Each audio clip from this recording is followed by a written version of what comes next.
नमस्कार साथियों, मेरा नाम है आर के सिंह। संस्कृति आईएएस के यूट्यूब चैनल पर एक बार फिर से आप सभी का स्वागत है। आज के इस एपिसोड में हम बात करने वाले हैं सरकारी योजनाएं एवं कार्यक्रम सीरीज के अंतर्गत ग्रेट निकोबार द्वीप परियोजना के बारे में। तो हम इसके बारे में देखेंगे कि आखिर ये परियोजना इस समय चर्चा में क्यों है और इस परियोजना से जुड़े हुए जो भी महत्वपूर्ण पहलू होंगे उन पर भी संक्षिप्त रूप से प्रकाश डालेंगे। चलिए सबसे पहले हम बात कर लेते हैं कि आखिर ये जो परियोजना है ये इस समय चर्चाओं में क्यों है। तो हाल ही में राष्ट्रीय हरित अधिकरण जो एनजीटी है, इसके द्वारा ग्रेट निकोबार द्वीप परियोजना पर रोक लगा दी गई है और इसी रोक के कारण ये परियोजना एक बार फिर से चर्चा में बनी हुई है। राष्ट्रीय हरित अधिग्रहण जो एनजीटी है, इसने केंद्रीय पर्यावरण, वन और जलवायु परिवर्तन मंत्रालय के द्वारा इस परियोजना को दी गई पर्यावरणीय जो मंजूरी है उसकी समीक्षा के लिए एक समिति का भी गठन कर दिया है और इस कारण से ये परियोजना खासे चर्चा में बनी हुई है। थोड़ा सा इस परियोजना के बारे में हम देख लेते हैं। जो ये निकोबार परियोजना है आखिर ये है क्या। तो देखिए, अगर बात करें तो इस परियोजना का जो संबंध है, आप समझ सकते हैं कि जो भारत है, भारत के जो द्वीप हैं उसमें भी खास तौर पे जो अंडमान निकोबार द्वीप समूह है उसी के ये खास तौर पे ग्रेट निकोबार द्वीप से संबंधित क्या है कि ये परियोजना है। और इसमें अगर हम बात करें कि इस परियोजना से संबंधित जो महत्वपूर्ण बातें हैं कि आखिर ये जो ग्रेट निकोबार विकास परियोजना है आखिर ये किस उद्देश्य से प्रारंभ की गई थी। तो नीति आयोग की जो ग्रेट निकोबार विकास परियोजना है इसका जो उद्देश्य है ये खास तौर पे ये जो पूरा द्वीपीय क्षेत्र है यानी ग्रेटर निकोबार के समग्र विकास को बढ़ावा देने के लिए ये परियोजना प्रारंभ की गई थी। परियोजना में एक अंतर्राष्ट्रीय कंटेनर ट्रांसशिपमेंट टर्मिनल, एक ग्रीनफील्ड अंतर्राष्ट्रीय हवाई अड्डा, एक बिजली संयंत्र और इसके साथ क्या है एक टाउनशिप कॉम्प्लेक्स का निर्माण किया जाना इस परियोजना में शामिल है। योजना के अंतर्गत अगर हम बात करें तो बायोस्फीयर रिजर्व की सीमाओं के भीतर कुल 244 वर्ग किलोमीटर हरे भरे जंगल और तटीय क्षेत्र का उपयोग भी इसमें शामिल किया गया था। यही नहीं, प्रस्तावित इस संयुक्त सैन्य नागरिक दोहरे उपयोग वाला जो हवाई अड्डा है ये भारतीय जो नौसेना है उसके परिचालन में नियंत्रित होने की बात कही गई थी।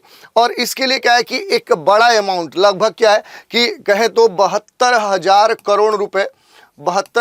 करोड़ रुपए इसके लिए प्रस्ताव भी रखा गया है। प्रस्तावित अमाउंट है और अंडमान और निकोबार द्वीप समूह का एकीकृत विकास करने को ध्यान में रखते हुए इस परियोजना को संचालित किया गया है। इसमें अगर बात करें कि इस परियोजना को संचालित करने वाली आखिर नोडल एजेंसी कौन है, तो इसके लिए क्या है कि अंडमान निकोबार द्वीप समूह एकीकृत विकास निगम जो है यानी ANIIDCO जो है, यही क्या है इसकी रेगुलेटरी बॉडीज है, ये इसकी नोडल एजेंसी है। परियोजना क्षेत्र में गैलाथियो बे नेशनल जो पार्क है और जो कैंपबेल बे नेशनल पार्क है इसके 10 किलोमीटर के दायरे में ही ये आते हैं। तो इस तरह से आप समझ सकते हैं कि ये जो क्षेत्र है ये क्यों चर्चाओं में है और इस परियोजना के कारण ये पूरा जो क्षेत्र है ये चर्चा में आ चुका है। अब थोड़ा सा हम बात कर लेते हैं कि जो ग्रेट निकोबार विकास परियोजना है इस पर आखिर अभी तक क्या रिपोर्ट्स आई हैं, इस पर क्या आदेश आए हैं। तो इसमें खास तौर पे अगर हम देखें तो national board for wild life जो NBWL है इसकी अस्थाई समिति ने क्या कहा है उसकी बात हम देखते हैं। तो इसकी अस्थाई समिति ने कहा कि बंदरगाह और अन्य संबंधित जो बुनियादी ढांचे हैं उसके निर्माण के लिए गैलाथिया बे वन्यजीव अभयारण्य को गैर अधिसूचित कर दिया है। ये किसके द्वारा किया गया है, तो national board for wild life के द्वारा किया गया है। इसके साथ अगर बात करें तो भारतीय प्राणी जो सर्वेक्षण है जो ZSI है, दूसरा जो भारतीय वन्य जीव संस्थान जो WII है और इसके साथ क्या है कि जो Salim Ali centre for ornithology and natural जो हिस्ट्री है जो पक्षियों के लिए काम करता है, इन तीनों ने जैव विविधता पर परियोजना के प्रभाव का विश्लेषण किया है और ये विश्लेषण में पाया है कि परियोजना स्थल द्वीपों के जीव और इससे संबंधित जो वनस्पति है उनको नुकसान पहुंचाएगा। और इसी कारण से एनजीटी ने खास तौर पे इस परियोजना पर क्या है कि रोक लगा दी है। इसके साथ अगर हम बात करें तो निकोबार जो परियोजना है इससे जुड़ी आखिर कौन सी समस्याएं हैं, कौन से कंसर्न हैं, उन पर अगर हम प्रकाश डालें तो प्राचीन जो वर्षा वन है उनके क्या है कि नुकसान होने की बात कही जा रही है। और ये कहा जा रहा है कि जो पहले से काफ़ी प्राचीन जो वर्षा वन है लगभग 8.5 लाख पेड़ काटे जाएंगे इस परियोजना के अंतर्गत। तो आप समझ सकते हैं कि बड़े स्तर पे क्या होगा कि यहाँ पर पेड़ों को काटा जाएगा, वृक्षों को काटा जाएगा। ये एक बड़ा कह सकते हैं कि कंसर्न है। इसके साथ ये भी कहा जा रहा है कि 12 से 20 हेक्टेयर जो मैंग्रोव कवर है पहले से यहाँ पर जो क्षेत्र है वो भी क्या हो जाएंगे, नष्ट हो जाएंगे। साथ ही यहाँ के स्थलीय क्षेत्र से लगभग क्या है कि 10 हेक्टेयर प्रवाल जो आवरण है उनको शिफ्ट कर दिया जाएगा, वो एक तरह से स्थानांतरित हो जाएंगे। तो ये 3 बड़े कंसर्न है। इसमें यही कहा जा रहा है कि जो स्थल से लगभग 10 हेक्टेयर जो प्रवाल है, जो कोरल है, ये आवरण क्या हो जाएंगे, समाप्त हो जाएंगे। इसके संदर्भ में ये कहा जा रहा है कि लगभग 20,668 जो प्रवाल कॉलोनियां हैं उनमें से लगभग क्या है कि 16,150 को स्थानांतरित कर दिया जाएगा। इस परियोजना की जो विभिन्न गतिविधियां होंगी उससे जो स्थानीय लोग हैं, खासतौर पे यहाँ पे जो सैम्पेन होते हैं, जो निकोबारी जनजाति है, यहाँ की जो मूल ये निवासी हैं, ये प्रभावित होंगे। इसके साथ ये भी कहा जा रहा है कि जो लेदर बैग जो समुद्री कछुए हैं, इसके साथ क्या है कि जो निकोबार मेगापोड है यानी निकोबार द्वीप समूह का एक उड़ान रहित पक्षी है। इसके अलावा जो निकोबार मैकाक है, खारे पानी के जो मगरमच्छ है, ऐसे बहुत सारे जो दुर्लभ जीव हैं वो इस परियोजना से बड़े स्तर पे प्रभावित होंगे, ये बात कही जा रही है। अब थोड़ा सा बात कर लेते हैं कि ये जो परियोजना है आखिर ये इतना क्यों महत्वपूर्ण है, इतना क्यों चर्चा है, जिसके कारण से सरकार इसे प्रारंभ की थी। यानी इसके महत्व पर हम चर्चा कर लेते हैं कि ये जो परियोजना है आखिर इसका सिग्निफिकेंस क्या है। तो मूल रूप से अगर इसके महत्व की बात करें तो बुनियादी ढांचे के दृष्टिकोण से इस क्षेत्र के लिए ये काफ़ी महत्वपूर्ण है। इस परियोजना के अंतर्गत यहाँ पर बंदरगाह विकसित किया जाना है, हवाई अड्डा विकसित किया जाना है, जो मूल रूप से क्या होगा कि ये सैन्य के साथ क्या है कि नागरिक हवाई अड्डा भी होगा। इस प्रकार के जो निर्माण है उस दृष्टिकोण से ये परियोजना महत्वपूर्ण है। दूसरी बात करें तो यहाँ के जो स्थानीय लोग हैं उनके लिए इस परियोजना से रोजगार के अवसरों में भी वृद्धि होगी, जिससे उनकी जो आर्थिक आय है, जो आर्थिक जीवन है, वो और पहले से बेहतर हो सकता है। इस क्षेत्र में इको टूरिज्म या टूरिज्म को बढ़ावा मिल सकता है और इससे क्या होगा कि इस क्षेत्र से जुड़े हुए जो रोजगार के अवसर हैं उनको भी सृजित किया जा सकता है और यहाँ पर आय में भी खास तौर पे टूरिज्म से वृद्धि होने की संभावना इसमें व्यक्त की जा रही है। विश्व स्तरीय जो बुनियादी ढांचे की बात है वो भी विकसित करने की बात की जा रही है कि इस कारण से क्या होगा कि इस क्षेत्र में विश्व स्तरीय बुनियादी ढांचे का विकास होगा। इससे अंतर जो द्वीपीय कनेक्टिविटी है वो और बेहतर हो सकती है, उसमें सुधार हो सकता है। तो इस कारण से कहा जा रहा है कि ये हमारे लिए काफ़ी महत्वपूर्ण हो सकती है। यही नहीं, इसके बारे में ये भी कहा जा रहा है कि यहाँ पर स्वास्थ्य जो सेवाएं हैं वो पहले से और विकसित हो सकती हैं, गुणवत्तापूर्ण जो शिक्षा है वो बढ़ सकती है, पर्याप्त वायु, समुद्र और वेब दुनिया के ढांचे, सस्ती अत्याधुनिक सुविधाओं का निर्माण हो सकता है। इस परियोजना से डिजिटल इंडिया पहल के तहत क्या है कि एक बड़े हिस्से के रूप में टेली मेडिसिन, टेली कह सकते हैं कि एजुकेशन जैसी ई जो गवर्नेंस सेवाएं हैं उनका विकास यहाँ पर हो सकता है। यही नहीं, यहाँ पर निकोबार द्वीप जो मलक्का जल डमरू मध्य के निकट स्थित है, यह क्षेत्र क्या है कि भू सामरिक हितों के दृष्टिकोण से देखें तो वो काफ़ी महत्वपूर्ण है और भू राजनीतिक हितों को पूरा करने के लिए मजबूत जो बुनियादी ढांचा है उसके निर्माण की मांग करता है। तो उसके दृष्टिकोण से भी क्या है ये परियोजना महत्वपूर्ण है। इस द्वीप में भारत की एकमात्र त्रिसेवा जो कमान है, कह सकते हैं अंडमान निकोबार जो कमान है वो भी स्थित है। तो इस दृष्टिकोण से देखें तो ये जो परियोजना है इसका काफ़ी महत्व है। इसके साथ अगर हम बात कर ले कि यहाँ पर जो सुरक्षात्मक जो उपाय किए जा रहे हैं आखिर वो क्या है, तो देखिए पर्यावरण समिति की बात करें जिसका ये अधिकारियों को सख्त निर्देश है कि वे जंगल और समुद्र के किनारे जोड़ने वाले 8 स्थानों पर वन्य जीव गलियारे बनाए। इसके साथ स्वदेशी समुदायों पर जो प्रभाव है उसकी जो संभावना है उस पर खास तौर पे निगरानी रखें कि आखिर क्या ऐसा कोई प्रभाव देखने को मिल रहा है, और इसके लिए शीर्ष स्तर की सुविधाओं के साथ एक विशेष इकाई भी स्थापित की जाएगी, ये बात कही गई है। इसके अलावा एक उपयुक्त समन्वय रणनीति सुनिश्चित करने के लिए कछुओं और उनके आवासों पर गहन मूल्यांकन और अनुसंधान भी किया जाएगा। पेड़ों के भीतर रहने वाली जो विभिन्न प्रजातियां हैं उनकी सुरक्षा पर भी विशेष ध्यान देने के लिए पर्यावरण समिति ने निर्देश दिया है। यही नहीं, यहाँ पर पेड़ों को जो कटाई की जानी है उसको ये समिति ने कहा है कि इसे चरणबद्ध पूरा किया जाना चाहिए। इसके अलावा यहाँ पर जो कीटनाशक हैं, आर्गो जो क्लोरीन है आदि सहित जो खतरनाक अपशिष्ट हैं उनके निपटारे से संबंधित भी कुछ खास क्लाज यहाँ पर बताए गए हैं। परियोजना से उत्पन्न जो बड़े स्तर पे यहाँ पर कचरा उत्पन्न होगा या तो उसका पुनर्नवीकरण किया जाए या पुनः उसका उपयोग किया जाना चाहिए, ऐसा पर्यावरण समिति का सख्त निर्देश है। इसके साथ क्या है कि सुरक्षित इस प्रकार के कचरा निपटान के लिए ग्रेट निकोबार द्वीप समूह या उसके मुख्य भूमि तक सावधानी से इसे ले जाए जाने की भी बात यहाँ पर पर्यावरण समिति के द्वारा की गई है। तो ये बातें कही गई है। अब थोड़ा सा इससे संबंधित अंडमान निकोबार द्वीप समूह के बारे में भी हम देख लेते हैं। तो देखिए, जहाँ के लिए ये परियोजना प्रारंभ की गई थी और अब इस पर रोक लगी है, तो मूल रूप से ये हमें जानना होगा कि आखिर ये किस क्षेत्र के लिए परियोजना प्रस्तावित थी। तो इसमें क्या है कि ये अंडमान निकोबार द्वीप समूह के लिए परियोजना प्रस्तावित थी। अगर हम बात करें कि आखिर ये क्षेत्र कहाँ अवस्थित है, तो अपने देश के अगर हम दक्षिण पूरब में आएंगे तो यहीं पर क्या है कि आपको अंडमान निकोबार द्वीप समूह देखने को मिलेगा। ये देखिए, इसका ये लार्ज मैप है और यहाँ पर आप देखेंगे तो कई सारे द्वीपों का ये समूह है। यहाँ पर भी क्या है कि इसको 2 पार्ट में हम देख सकते हैं। इसका जो उत्तरी कह सकते हैं कि जो द्वीपों का समूह है इसे अंडमान द्वीपी समूह बोलते हैं, और यहाँ पर इसके दक्षिण में जो द्वीपों का समूह है इसे निकोबार द्वीप समूह बोलते हैं। और इन दोनों के बीच में 10 डिग्री चैनल आपको देखने को मिलेगा जो इन दोनों को अलग करता है। तो इस तरह से हमने देख लिया कि आखिर अंडमान निकोबार जो द्वीप समूह है आखिर इसकी भौगोलिक अवस्थिति क्या है। इसके अलावा अगर हम बात करें तो यहाँ पर जो अंडमान निकोबार जो द्वीप समूह है ये भारत का एक यूटी है, एक केंद्र शासित प्रदेश है। ये बंगाल की खाड़ी में, इधर आप देखिए ये पूरा क्या है कि बे ऑफ बंगाल खाड़ी क्षेत्र है, हिंद महासागरीय क्षेत्र है। इसी क्षेत्र में क्या है कि ये अंडमान निकोबार द्वीप समूह आपको देखने को मिलेगा। अगर भौगोलिक दृष्टिकोण से बात करें कि अंडमान जो निकोबार द्वीप समूह है तो ये दक्षिण पूर्व एशिया का पार्ट कह सकते हैं।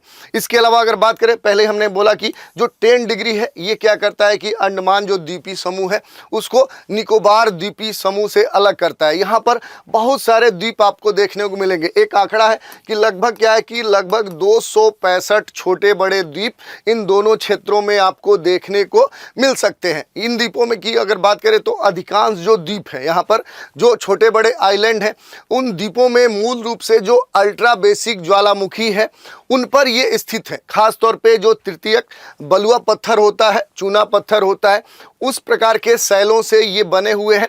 यहाँ पर अगर हम जाएंगे तो कुछ द्वीप प्रवाल भित्तियों से भी घिरे हुए हैं, कोरल रीफ से घिरे हुए हैं। इनमें से कई सारे ऐसे हैं जो जंगलों से आच्छादित है। अधिकांश जो द्वीप है वो पहाड़ी द्वीप भी है। तो इस तरह से क्या है कि अंडमान जो निकोबार द्वीपी क्षेत्र है इसकी काफ़ी विशेषताएं हैं।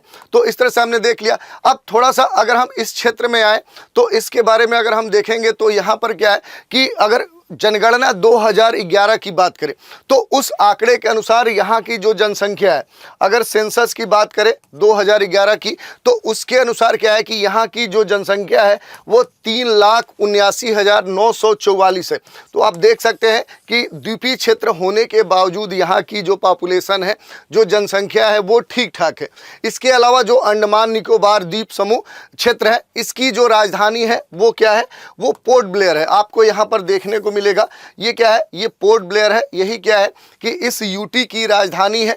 इसके अवस्थिति की बात करें तो ये अंडमान जो द्वीपीय समूह है उसके सबसे क्या है कि पूर्वी तटीय क्षेत्र में ये अवस्थित है। इसके अलावा अगर बात करें तो ग्रेट निकोबार इसके सबसे बड़े द्वीप के तौर पे यहाँ पर अवस्थित है, जो सबसे दक्षिणी द्वीप है।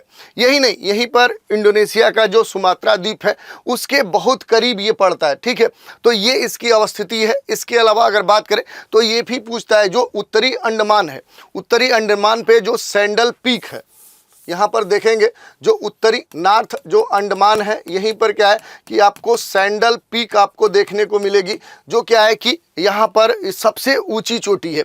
इस चोटी की अगर ऊंचाई की बात करें तो लगभग क्या है कि 737 मीटर है। तो इस तरह से हम देख सकते हैं कि आखिर ये जो चोटी है यहाँ की सबसे ऊंची चोटी है। इसके साथ अगर बात करें तो भारत को बंगाल की खाड़ी में एक भू सामरिक लाभ प्रदान करने में भी क्या है कि ये द्वीपीय क्षेत्र या अंडमान निकोबार द्वीप समूह जो है वो एक महत्वपूर्ण भूमिका निभाता है।